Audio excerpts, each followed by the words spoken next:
Cuando los tiranos huyen, si es que logran huir, siempre dejan a sus jalamecates atrás. El régimen de Bashir al-Assad ha caído después de más de 50 años de terror entre él y su padre. Lo que vimos fue literalmente un sálvese quien pueda. Así que para los pendejos de Roy López, Madeleine García, Indira Urbaneja, El Potro Álvarez, Fernando Carrillo, Winston Vallenilla, Carvajalino, Tarek William Saab, Iván Gil, que les sirva de lección. Ni Rusia va a evitar que caigan, ni el avión donde huya Maduro tiene puesto para ustedes, si es que logra huir. El tema ahora en Siria es mucho más complejo de lo que parece. Por ahí leí un X que decía que es como si el tren de Aragua hubiera tumbado a Maduro y ahora quisieran montar al niño guerrero en el poder. No es que me lo tome literal, pero tampoco es que sea muy alejado de la realidad. Además, la familia de Carlos Eduardo Valecillo Ramírez, preso político venezolano del que hablamos el día de ayer, exige fe de vida tras el intento de suicidio de este muchacho. Necesito saber si mi hermano está bien. Necesito verlo, dijo su hermana. Un drama que viven todos los rehenes de la dictadura en Venezuela y no podemos olvidarnos de ellos. Comenzamos. Mientras grabamos el video del día de ayer, el grupo HTS tomaba Damasco, lo que hacía entrever que la caída del dictador al-Assad, amiguito de Putin y de Maduro, estaba por llegar. Pues pocas horas después, este sujeto al que, al igual que Gaddafi y otros carniceros del mundo, recibió la réplica de la espada del libertador Simón Bolívar, al cual el chavismo se encargó de prostituir, huía hacia Rusia. Pero, ¿qué ha pasado y qué está pasando ahora en Siria? Yo, por supuesto que no soy un experto en Medio Oriente, ni estoy cerca de serlo. Tampoco lo pretendo. Lo que he hecho es consultar mis fuentes para traerles una síntesis de lo que ocurre y qué implicaciones puede tener esto en Venezuela. Siria es el punto que conecta dos conflictos que suceden en el mundo el día de hoy gravísimos, pero que hasta ahora se habían mantenido locales. Hablo de la guerra de Rusia y Ucrania y la guerra de Israel contra Hamas y Hezbollah. Con todo y lo peligroso o dramático, esos conflictos se mantuvieron limitados a Ucrania, Gaza y el Líbano. Pero, si bien siempre se señaló que había una conexión entre ambos conflictos, ahora es más que evidente. Ucrania pelea contra Rusia. Rusia es aliado de Assad y de Irán. Israel pelea contra Hamas y Hezbollah, que son patrocinados por Irán y aliados de Assad. Ahora se puede decir que solo hay una guerra, un eje integrado por Rusia, Irán, Hamas, Hezbollah, Assad y por añadidura las milicias chiitas de Irak y los Hutíes contra los enemigos que no están integrados en ese grupo, sino que cada uno lucha en su guerra. Los principales enemigos son, por supuesto, Ucrania, Israel, pero ahora se han agregado los enemigos de Bashir al-Assad al interior de Siria, las milicias salafistas como ISIS o Al-Qaeda, las milicias proturcas, los kurdos y los drusos. Y esto puede extenderse al Líbano, y todo por culpa de Hezbollah. Si sus propios enemigos internos ya se le treparon a Assad en Siria, puede pasar con múltiples enemigos que tiene Hezbollah en el Líbano. Los sunitas, como los grupos salafistas de Siria, los maronistas, como los cristianos, y los drusos, que son afines del todo a lo que diga Siria. Las razones por las que había un riesgo de que se reactivara la guerra civil en Siria, que ya sucedió, eran las mismas por las cuales podría reactivarse la guerra civil en el Líbano. En resumen, se trata del debilitamiento del eje iraní, altos socios de Maduro. Durante 3 décadas, Irán impulsó su condición en el Medio Oriente debido a su imagen de que era una potencia militar muy grande, reforzada a su vez con la alianza estratégica con Rusia. En este esquema, Hezbollah era su principal carta para chantajear a Occidente. Ante cualquier posible amenaza contra los ayatolas, ahí siempre estaba la advertencia de que toda agresión sería contestada con una lluvia masiva de misiles sobre Israel. ¿Tuviera Israel algo que ver o no? Por ello, todos tenían que irse con mucho cuidado.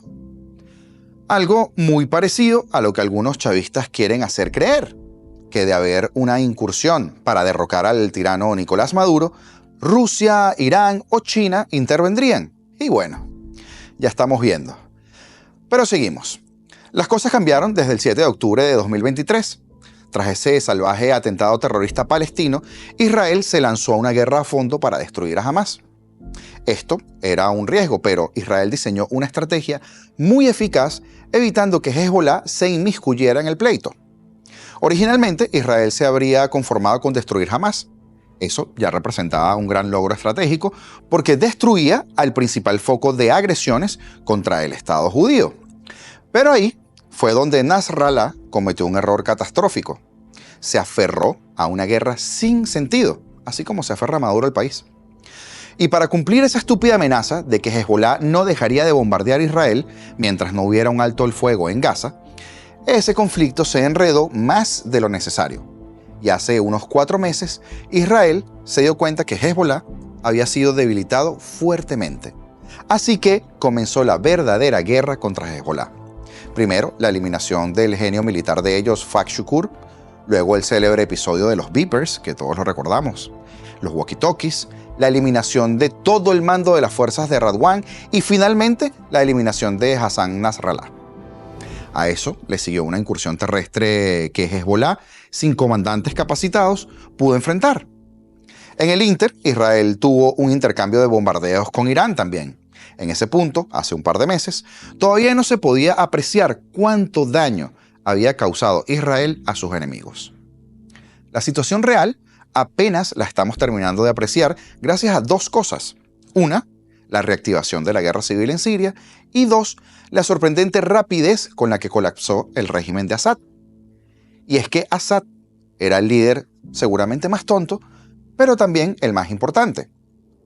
Bashar al-Assad siempre fue un inepto, pero representaba la posibilidad de que Irán tuviese un corredor terrestre que lo conectara con Hezbollah, su primera carta disuasiva contra Israel y contra Occidente.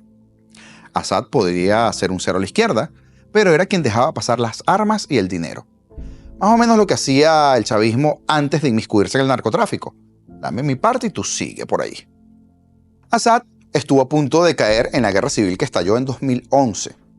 Irán, con tal de no perder Siria, involucró a Rusia en el conflicto. Assad salvó el pellejo y su régimen se mantuvo.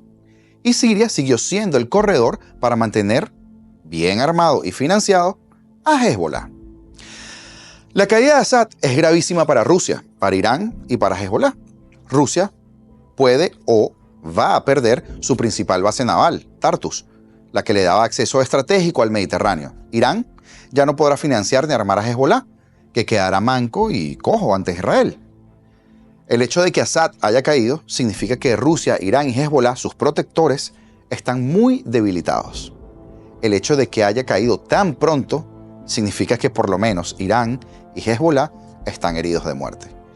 Y aquí viene lo más grave. Uno de los pilares que ha mantenido a gente como Putin, los ayatolas o Assad en el poder es el miedo. Y de esto hablamos ayer en el canal. El mundo está viendo cómo ninguno de los 3 tiene capacidad para controlar a los rebeldes sirios.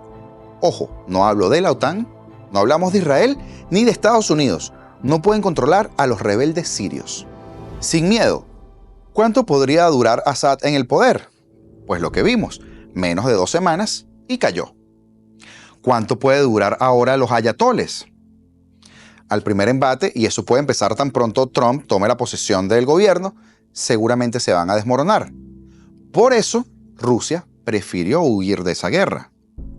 Si las ganas de una guerra civil pueden llegar al Líbano, lo que menos le interesa a Putin es que la fiebre rebelde de Siria se contagie en las repúblicas rusas. Una explosión de nacionalismos independentistas no podría ser controlada por las fuerzas de Putin, mientras Europa tendrá que estar muy alerta porque la exacerbación de los grupos islamistas en Siria puede traer de nuevo atentados como los que perpetró ISIS en la década anterior. Y miren lo que pasa en Georgia. Bueno, un panorama que no se le antoja por supuesto a nadie, pero cuyas probabilidades se han incrementado. Pues Assad ha caído. Y si los rebeldes estabilizan su poder repartido en distintas provincias, la cosa podría no empeorar. Pero si Siria se vuelve un pandemonio de esos de todos contra todos, las consecuencias pueden ser tan inimaginables como catastróficas. Las primeras imágenes que se han visto fuera de lo que tiene que ver con el conflicto como tal han sido las liberaciones de presos políticos, Gente que ha pasado años en los peores sitios que usted pueda imaginar. Gente que ha salido y no sabe qué pasaba, ni en qué año estaban. Incluso hay personas que no han podido liberar porque aún no saben cómo sacarlos de donde están. Imagínese usted lo que era el régimen de Bashir al-Assad. ¿Por qué hicimos este recuento? Porque pese a que son situaciones muy distintas y que por supuesto nosotros no vamos a parcializarnos, primero, aquí siempre se va a celebrar la caída de algún dictador. Pero el otro ala de por qué el análisis es que se demuestra lo que hemos dicho en este canal y lo que muchas personas también dicen. Pero acá lo hemos repetido en distintos videos. Ya bastantes problemas tiene Rusia con Ucrania como para mandar apoyo a 12.400 kilómetros de distancia. Sería estúpido e innecesario.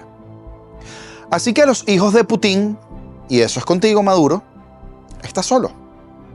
Ni que hablar de los lamedores de botas que ensucian los timelines de las redes sociales con tu propaganda oficial.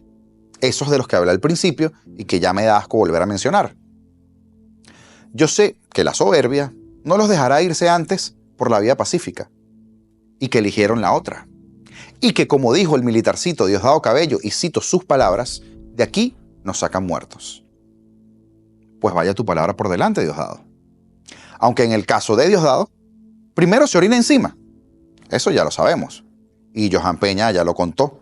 Pero para el que no lo haya escuchado, se encendía haciendo luces cambios, luces altas, venían unos militares en el vehículo, se mandó a detenerlo, casi que le disparamos porque venía a alta velocidad, pero se detienen, se baja uno de los muchachos con las manos en alto y dice, no, mira, nosotros somos custodios de la proveeduría de Katia, al final de la avenida Sucre, y traemos a este detenido. Entonces lo bajaron del carro, era este señor, que le vemos el uniforme, el nombre Cabello. Diosdado Cabello. Un teniente. Era teniente. Sí, un teniente.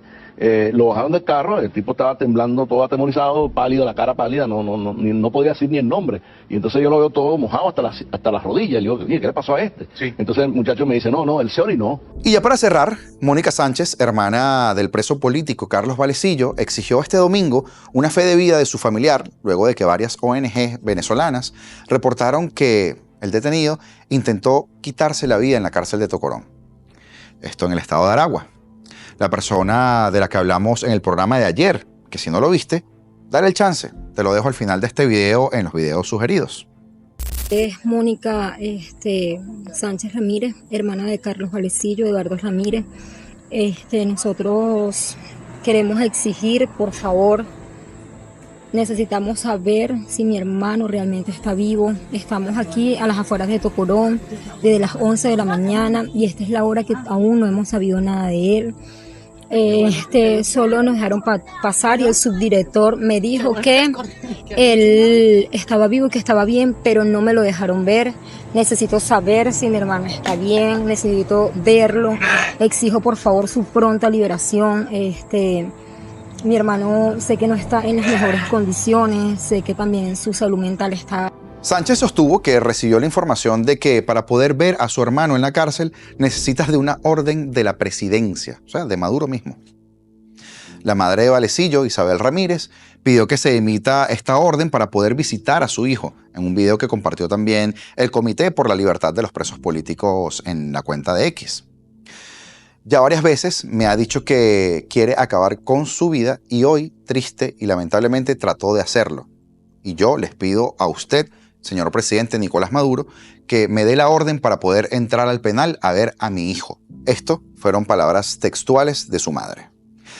Lamentablemente, esto es a lo que apuestan estos tiranos, a que les ruegues hasta por lo más mínimo, tenerte controlado física y emocionalmente.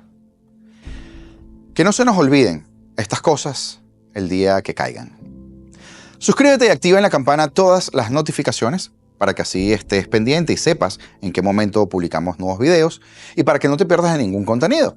Dale like, comenta y comparte para que así nos ayudes a posicionarnos con el algoritmo de YouTube, que es importante para que cada vez le lleguemos a muchas más personas y otros puedan disfrutar de este contenido así como lo haces tú. Como siempre les digo, señores, y cada día más cerca, libertad o nada. Esto fue